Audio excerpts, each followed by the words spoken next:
Good morning. Let's start our Saturday class with some prayers. Om Guru Brahma Guru Vishnu Guru Devo Maheshwara Guru Sakshat Parbrahma Tasmai Shri Guruve Namaha. Om Bhurbhavasvaha Tatsavitravare Vargo Devasya Dhimahi Dhiyo Yo Naha Prachodaya Asto Ma Satyamya Tamso Ma Jyotirgamya Mrityurma Amritam Gamya Om Sehna Vavtu Sehno Bhunatu Saviryam Karvavai Tejasvi Navadhitamastu Ma Vidvishavahi Om Shanti Shanti Shanti Om. Okay, these days in this Saturday's class we study Yog Darshan, and it's written in the sutra form. We are on the second chapter, Sadhana Pad, and in the second verse last week we learned, in fact in the first verse of this chapter, Rishi Patanjali gave us the definition of Kriya Yoga. Okay, Kriya Yoga. And then if we follow the Kriya Yoga, he said that this will induce a samadhi and minimize afflictions. And what is a Kriya Yoga? Tap, Swadhyaya, Ishwar Pranidhan. We've been learning what those terms really mean. And that is the basis of our sadhana. So now in verse number 3, Rishi Patanjali is telling us what those obstacles are, the kleshaah, the afflictions. So let's look at verse number 3, chapter number 2. Avidya, asmita, rag, dvesh, abhinaveshah, kleshaah. Avidya. Avidya means lack of knowledge or distorted understanding or a limited knowledge. Okay, so that's avidya. Asmita, I amness, limited sense of being. Asmita. Rag, attachment. That is also like a binding force of desire or holding on to something which is very pleasant to us. That is rag. And dvesh is hatred or aversion. And abhinivesh, that is a compound word. Abhi means from every direction, from every respect. Ni means completely. Vesh means penetrating, piercing. So abhinivesh means that which has entered or penetrated our entire being, completely from every direction. And that's why it's called fear of losing life, fear of death. In common terminology, abhinivesh means fear of death. Klesh is the afflictions, that which afflicts our body, breath, mind, which painfully pierces every aspect of our being. So distorted self-understanding, mistaken self-identity, attachment, aversion, and fear of death are the afflictions. So we suffer because of these.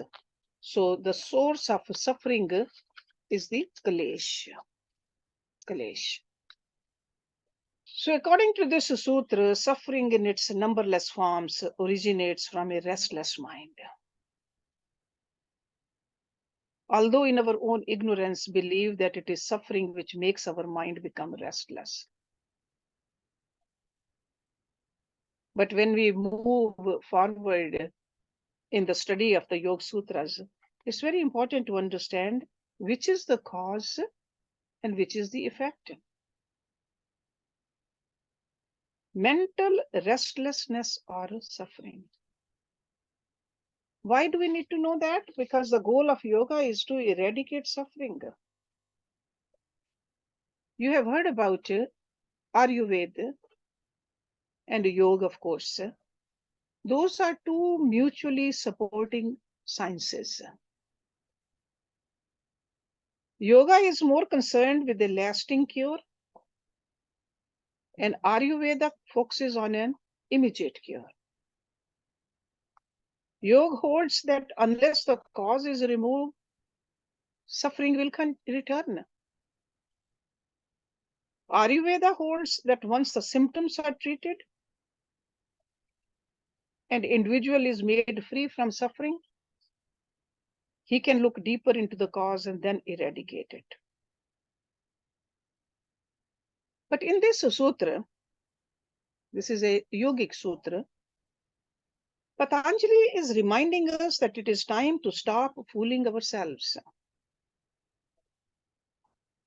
Because as human beings, we have formed a habit of looking for a short-lived cure. We just want to put a bandage. We just want to take a pill.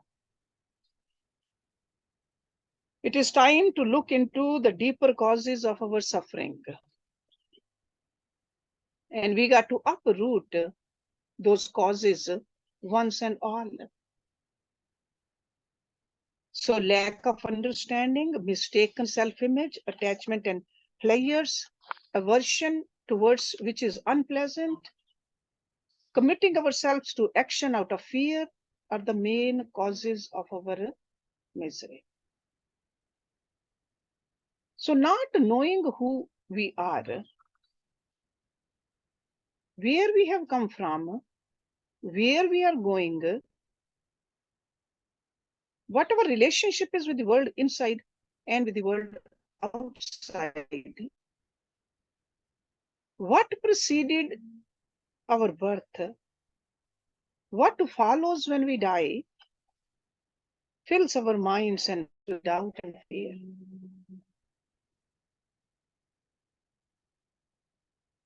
And we are unable to withstand the pain caused by this doubt and fear. And we want to hold on to this life tightly because that's what we think we are, our body. And this is how our self-identity, self-image are born. So to an ignorant person, this is called the birth of asmita, our individual identity. But to a knowledgeable person, the birth of asmita is a spiritual death. Because the disappearance of knowledge pertaining to higher reality creates the asmita. Once our asmita, I amness, self-image or self-identity matures, we do everything to protect it. That is where the clinging to this life begins. Run after anything that seems to support and nurture our I amness and self-identity. At the same time, we also endeavor to run away from anything that threatens our self-identity. And that's what rag and dvesh are. So with the birth of attachment and aversion, we are completely surrounded by an inescapable condition called abhinivesh, fear. So these five, remember these five, memorize them. Avidya, asmita, rag, dvesh, abhinivesh. So they form a complete range of afflictions. And unless we dive deep into the core of our being, discover 5 major afflictions, identify which of these afflictions is more fundamental, we will not be able to break the cycle. And we will not find a lasting cure for our suffering. So that's why Patanjali introduces the next sutra, which explains the fundamental cause of all the afflictions. So in verse number 3, he gave us the name or the names Avidya, Asmita, Rag, Dvesh, Abhinivesh, 5 of them. Now in sutra number 4, he says Avidya, kshetram, uttareshan, prasuptatanuvichchhinnodaranam. So avidya, lack of knowledge, lack of self-understanding, avidya. Kshetra, kshetra means a field, ground, or you can say that starting point. Uttareshan, proceeding or upcoming or next, uttareshan. Prasupt, prasupt is dormant or fast asleep. Tanu, tanu means weak, barely alive. Tanu. Vichin, broken or frequently interrupted. Udaranam, full blown or active. So he says, regardless of whether they are dormant, feeble, disjointed, or active, Asmita, Rag, Dvesh, and Abhinivesh live in the deep soil of Avidya. Okay, the very first one. So you remember Avidya, Asmita, it starts with Avidya. The rest of the 4, they grow from the soil of Avidya. Okay. So this is a continuation of verse number 3, actually. So if you don't understand the previous verse, this will not make sense. When one of these is in motion, it sets all the others in motion. For example, when ego is agitated, self-identity, asmita, is challenged, automatically attachment, aversion, fear come into play, leading to confusion regarding the essential nature of reality. This is how these afflictions feed, support, and reinforce each other. And they create a condition that puts the law of cause and effect firmly in place. So in this sutra, Patanjali explains how the last 4 afflictions are firmly rooted in the first, avidya, ignorance. So avidya is the ground for the other 4. They are hidden deep inside avidya, and they are nurtured by it too. When the conditions are right, they sprout, blossom. And at the same time, they keep their roots buried deep in the soil of avidya. And once uprooted, they cannot sustain themselves. So avidya is actually amazing mystery. Avidya. It remains unseen, unknown. It's imperceptible and also anonymous in nature, makes us believe that it does not exist. Yet this non-existent avidya brings our ego. And then the other 4 also, attachment, aversion, fear. And that's where the desires, anger, hatred, greed, etc., they come into existence. So once they are in existence, we really don't find any strength in us or any insight to discover their cause. So this sansar of ours never comes to an end. And this is called bondage. So overcoming avidya and seeing the light that shines beyond the realm of avidya is freedom. This chapter 2, the Sadhana Pad, is dedicated to achieving this freedom. And this sutra is dedicated to describing how all afflictions ultimately rest in Avidya. Afflictions are like seeds. As we know, the basic characteristics of the seeds is their capacity to germinate, propagate, unless we make them impotent. The seed could be a high quality, low quality. Seeds could be stored somewhere. We can store them in a jar or a silo. But once they fall somewhere, when they lie in the fertile ground, especially when these seeds are, they rest in Avidya, they will successfully grow. They will germinate themselves. Depending upon the quality and the inherent condition of Avidya. So in part by the quality and inherent condition of the seeds themselves, really decide what kind of a tree it will be. We'll see that in the next sutra, Patanjali details the quality and intrinsic characteristics of Avidya. But over here in this verse, he is focusing on describing the qualities and characteristics of the seeds of the other four.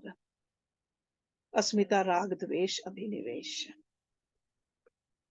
So like any seed, the seeds of affliction may be dormant, feeble, disjointed, or fully active. Let's see what Patanjali means by dividing these seeds into four different categories.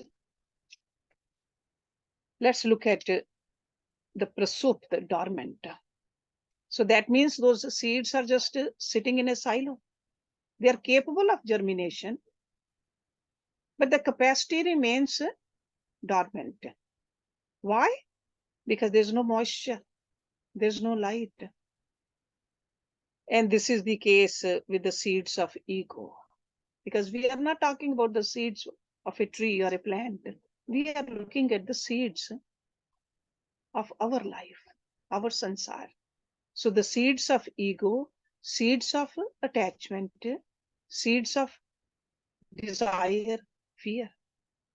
So when they are held in a sterile ground, these seeds remain dormant. They become active only when they're taken out of the jar, when they are planted in fully prepared soil. Scriptures have many stories about that. In the past, I have told you a story about the sage Saubri. He was a monk, fully established in the principle of dispassion, practiced celibacy, had a long life of sadhana, never even thought of entering married life. Until one day, when he went to the lake, he saw a school of baby fish surrounding a proud mother. And he started thinking, how happy this mother is. What joy she must be expressing surrounded by so many babies. How narrow is my own experience of life. For years, I have been following a dry and rigid routine. So those kind of thoughts led him to marry not one, but 50 women. He got so absorbed in the family. He did not pause to reflect until he had 100 children. And this, finally, he reflected upon it, that he had the seeds of self-identity as a family man and desired to have many children. He realized that he never visited that chamber never knew what existed there, what power these dormant seeds could exert over him. This realization helped him understand who he was in relation to himself. Then his thoughts, his feelings, habit patterns, biological urges, as well as a relationship with his wives and the children who participated in their fulfillment.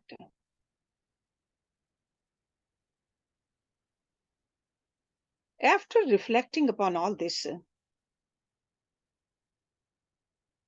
he went back to his practice, roasted the seeds of these desires and attachment, and he lived as a Jivan Mukta, a person liberated here and now. So that is a very clear example of a first kind, the prasupt or the dormant seeds.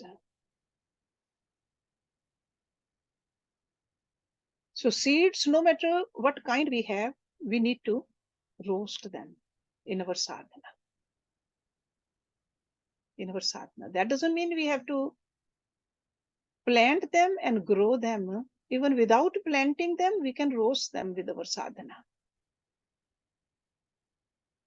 And other seeds of affliction stored in the dark chamber of Avidya are not strong enough to grow successfully because they are weak and low quality. That is the second kind, which Patanjali called tanu, weak. Even when the conditions for germination are right, they grow slowly and die when conditions are slightly adverse. Example could be some teenagers use drugs only under extreme peer pressure, and they will quit as soon as that pressure is removed. That is tanu, weak. And some seeds of affliction are constantly disrupted by the rise of other afflictions. That's called vichin, or frequently interrupted. For example, a desire for sensual pleasures, revenge, compassion, cruelty, all coexist in the mind field. So that means there are positive also, there are negative also. However, during the moment a person is attracted to another person, his whole mind is occupied by that affliction. Other afflictions such as anger have been subdued. So that's why it's called vichin. So one will rise, the other one will go down. So later the affliction of anger at the same person may overtake him, disrupting his attraction. So this is an example of disjointed, short-lived affliction. And with effort, a sadhak, a vigilant person, can strengthen a relatively positive affliction by weakening the more destructive ones, and eventually attain freedom from afflictions of this nature altogether. Finally, in this verse, Rishi Patanjali says there are powerful, fully active afflictions, uttareshan. They are full blown. The seeds of such afflictions are robust. Due to carelessness, we create conditions conducive to their germination and vigorous growth. And once they begin to bear fruit, they demand that the next generation of seeds be sown in a much bigger field. And at that point, the process is almost unstoppable. For example, some of us have the seed of self-identity as a mother or a father.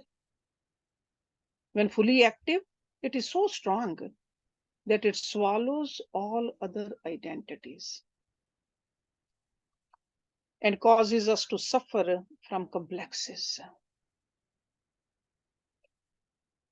It even defines our existence, dictates our behavior, forces us to live inside the fortress of our self-importance. I want to be the best mother. So that kind of affliction. Any threat to this self-identity makes us fearful, defensive, and angry. Once it has been fully set in motion, we become so absorbed in this affliction that we can no longer see it become us, or we have become it. We just cannot get out of that circle. So at this stage, this affliction cannot be overcome by the practice of meditation alone or self-study. According to the yogic philosophy, it has become a disease. Okay? So, I mean, you can see that he told us that there are 5 afflictions. Avidya, Asmita, Rag, Dvesh, Abhinivesh. And the later 4, Asmita, Rag, Dvesh, Abhinivesh, the root cause of that is Avidya.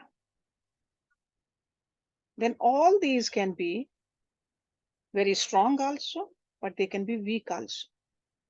But now let's go back to the verse number 1. He says, if you practice Kriya Yoga, Tap, Swadhyay, Ishwar Pranidhan, you can get rid of these afflictions. Through the Samadhi. You remember in the second verse of this chapter, he said, you can attain Samadhi. Tap, Swadhyay, Ishwar Pranidhan. And with the help of the Samadhi, these afflictions can be uprooted. The self-identity which we have just as a male or a female or a mother or a businessman or anything else, we can still keep on doing what we need to do, but we never forget who we are in reality. Now in the next verse, he is defining what avidya is. Because if avidya is the root cause of all of it, we need to know. Even though it's very hard to define avidya, but still we need to know. What is the root cause of all these afflictions? We want to tackle all these problems, all these kleshas properly. He says, Anitya ashuchi, dukh anatmasu, nitya shuchi, sukh atmakhyati, avidya. Anitya, non-eternal, or you can say short-lived, ever-changing, anitya. See, whenever we put a in front of it, it's opposite. Nitya is everlasting. Anitya is short-lived. Ashuchi, not pure, not clean. Dukh, pain, misery, suffering. Anatmasu, non-self. Nitya, eternal, everlasting.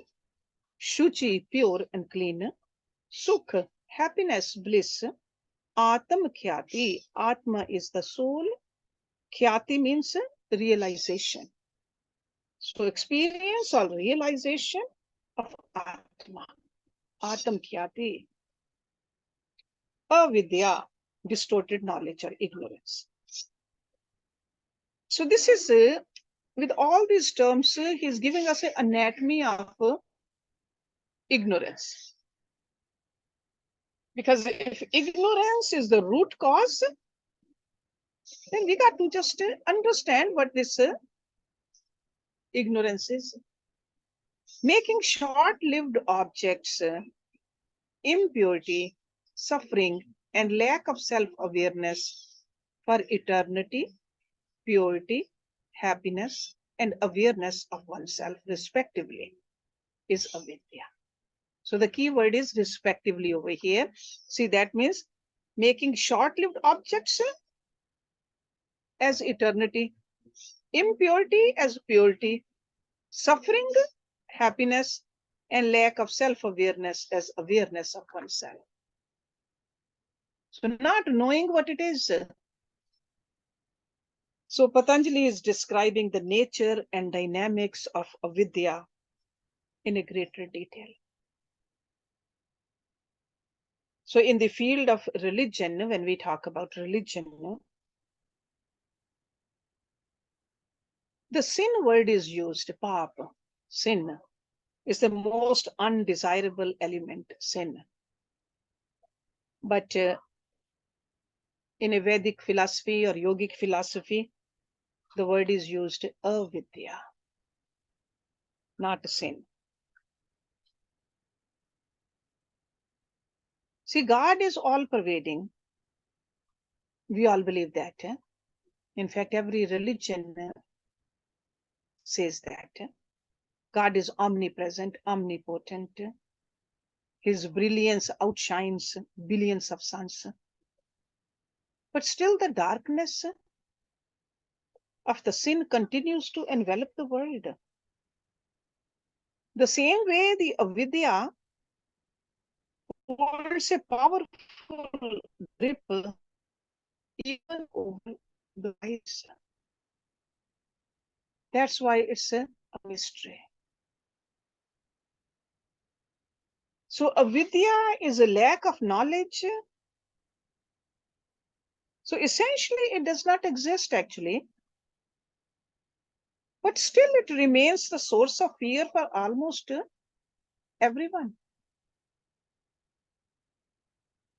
In the Vedas, avidya is also called maya. Doesn't exist, but still it grips. Because the philosophers, they go through the hair-splitting logic, intellectual might, but still they fail to lay their fingers on it. So they say it's indescribable. That's what maya is. But Rishi Patanjali, in this verse, is approaching the subject from a very practical standpoint.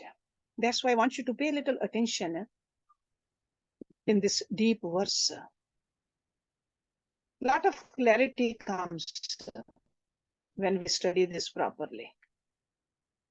So carelessness regarding truth is avidya. When we just ignore it, God exists everywhere, but we just ignore it. This body of ours, the individual identity, it runs with the soul, power of soul, but we disregard it. That is ignorance. We never pay much attention to it. That is ignorance. So not paying attention to the truth is ignorance.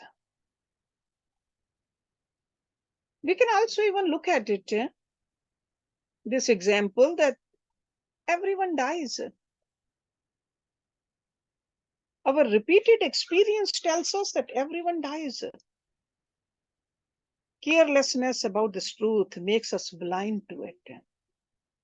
Not paying attention to this truth makes us ignorant about it. And once we are in the grip, we fail to see that one day we will die. When the reality of death pushes its way into our ignorance from time to time, we work hard to deny it.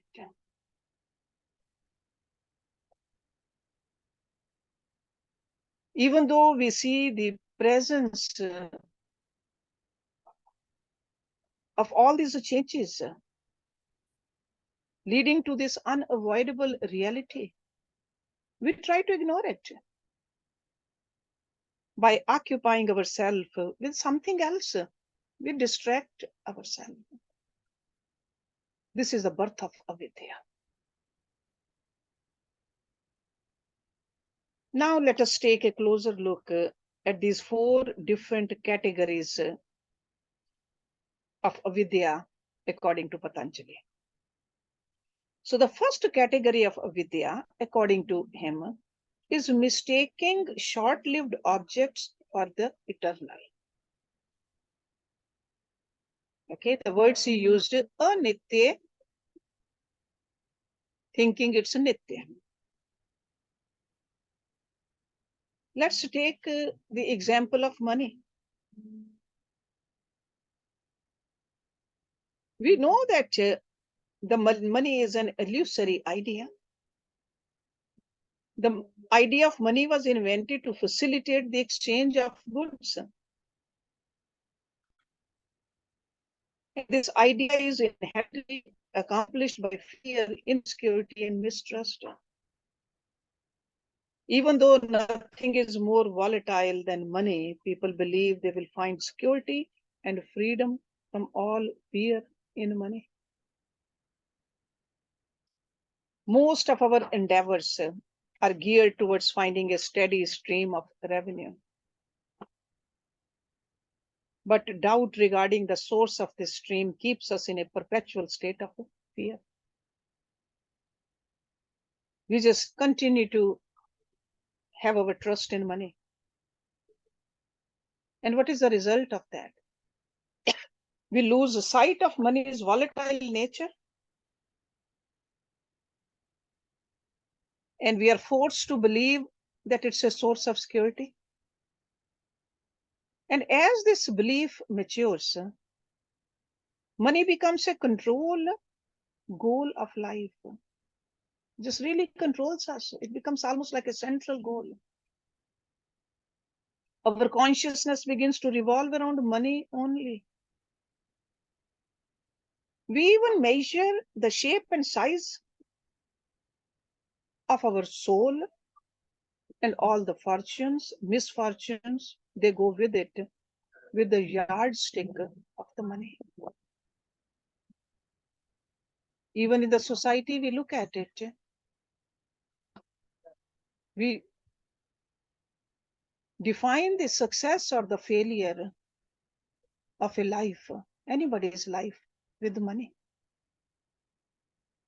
Money becomes our calling card, the ground for our self-identity. And as the scriptures state, to such a person, this world and the losses and gains which fill this world are the only reality. For this person, nothing exists beyond money. And a person deluded by this distorted understanding is bound to remain caught in the cycle of birth and death. Will not reach that ultimate goal. So, anitya for nitya.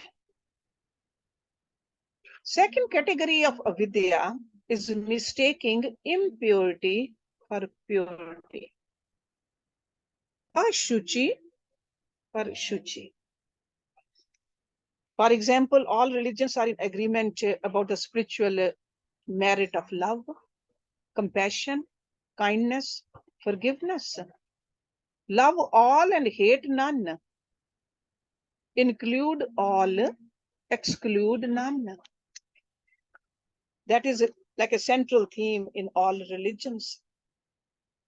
In spite of the fact that killing is the greatest sin, throughout history, people have committed themselves to crusades and jihads under the approving eye of religion.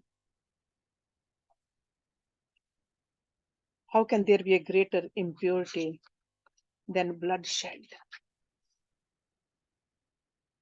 And yet people find a sense of purity. They think that it's a spiritual sanctity in killing others. This is avidya.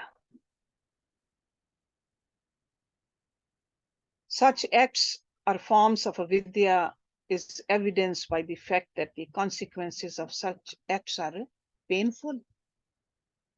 They breed anger.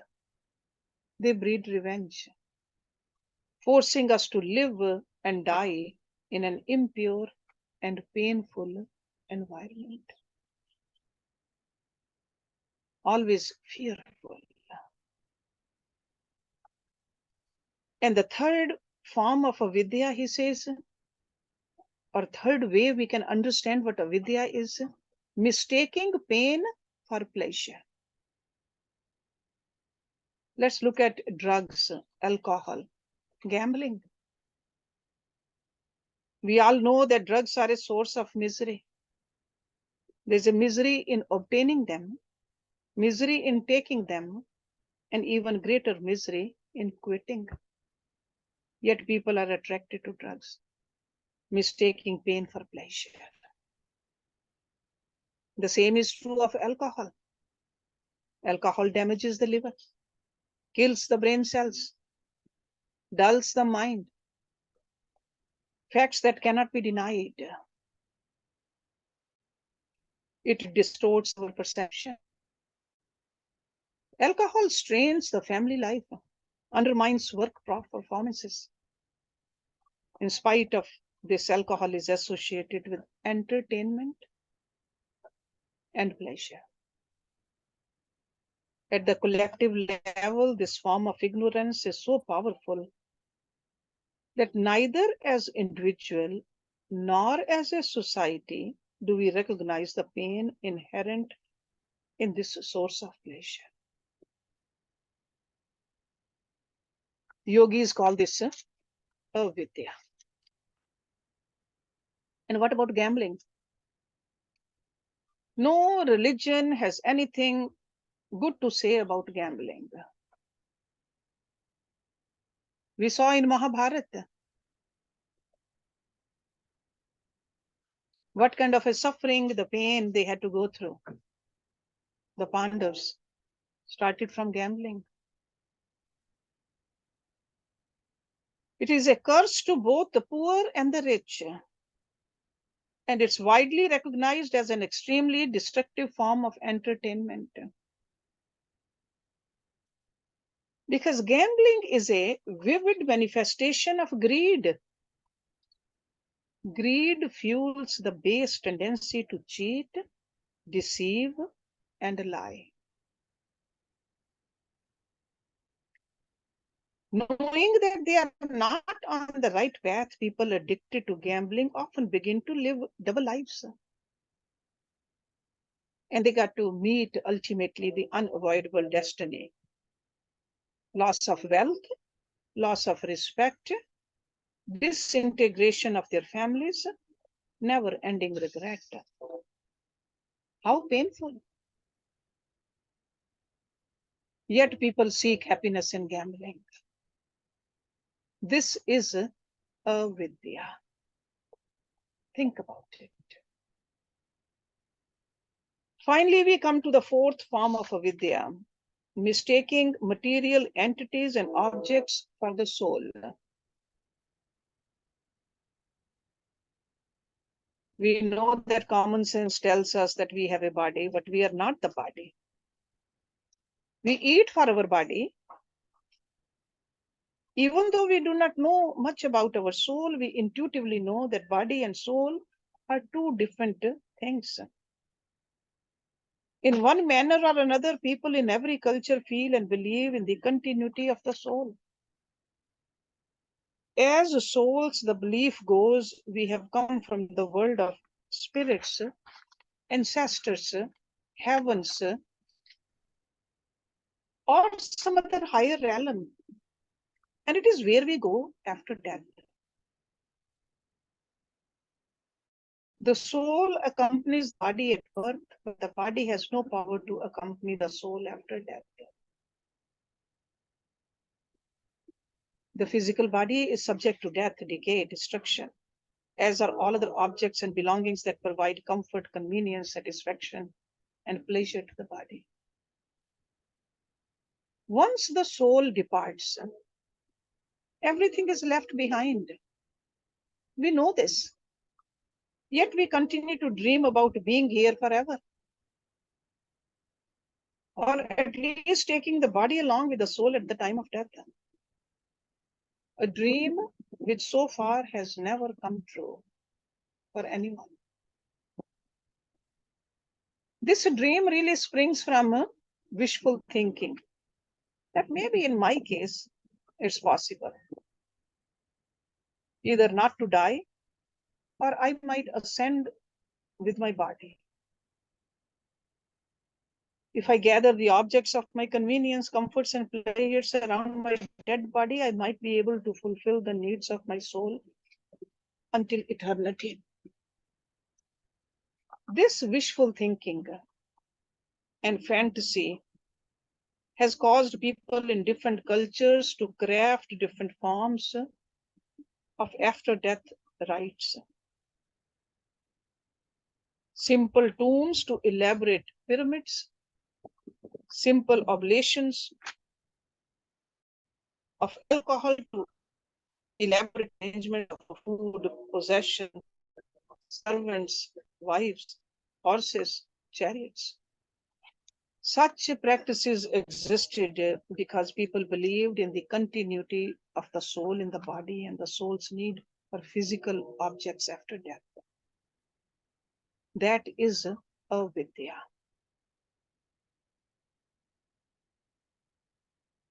Even today, in one form or another, we embrace this form of Avidya as the ancients did. So let's go back to that verse. Anitya ashuchi dukh anatmasu nitya shuchi sukh atmakhyatiravidya. So we have covered all these four parts of it. Making short-lived objects for eternity, impurity for purity,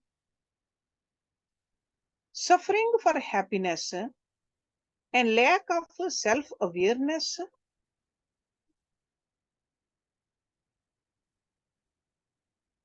for awareness of oneself. Okay, so anatmasu for atmakhyati. So this is a complete definition of Avidya. So now we'll see next week how he's further defining for us what is raga, what is asmita, what is dvesh, what is abhinivesh. So it must be so important, and we can see how important it is to understand all this and practice while we are doing the practices which we call Yog Sadhana. Okay, so let's stop it here. And if you have any question, we can talk about it. Om Purnamada Purnamidam Purnat Purnamudachyate Purnasya Purnamadaya Purnameva Visheshyate. Om Shanti Shanti Shanti. Thank you very much.